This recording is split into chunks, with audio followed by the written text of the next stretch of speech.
Okay, so I have already changed my layout, so we can change the layout. Okay, so I change my layout on the fly.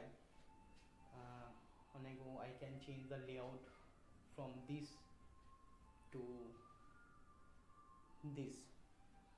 Okay, and if something I want to show on the IFPD, okay, so I change again the layout once again.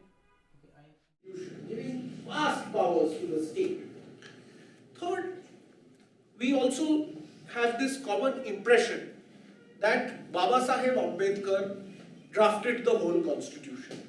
Now, it is important to put this in perspective. Baba Saheb Ambedkar was certainly the father of the constitution, and there is no doubt about it.